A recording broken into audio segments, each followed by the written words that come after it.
Terris, John is saying he's insincere and he sees right through Trump.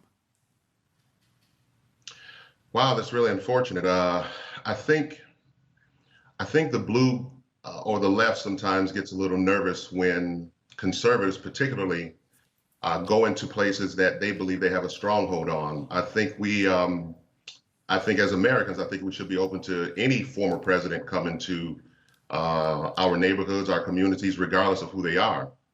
And that's just it. I think it was an absolute wonderful thing that he was there. I mean, he did the unthinkable. I think he did what people were not expecting him to do. And so I think it was a really good thing, and it's really unfortunate that some would have rather that he stayed away. And my question would be, well, why not? And some would say it's about optics. I mean, that's what politics are. Joe Biden does the same thing. One thing that I can say about Trump, he's never told black people when they're black. Terris, John there saying that he didn't do anything for African Americans. Very sad. Opportunity zones, record number of funding to HBCUs. I currently sit on the foundation board of Norfolk State University. So funding HBCUs, as a matter of fact, when they said he was very divisive, the fact that when I was appointed by the Trump administration, I was appointed to head up an Obama initiative. So this notion that somehow he got in and just kind of wiped everything out that Obama has done, you're looking at the person who actually headed up the executive director for White House Initiative on Educational Excellence for African Americans, which was an Obama initiative. And so you're talking about criminal justice reform. I mean, you're talking about all these things, man, and nothing for black people.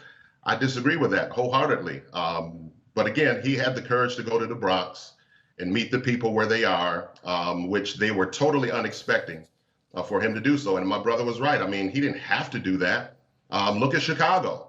Chicago's actually, people in Chicago, folks who look like me, are actually wanting him to come there because of how they're being mishandled there by a black Democrat mayor.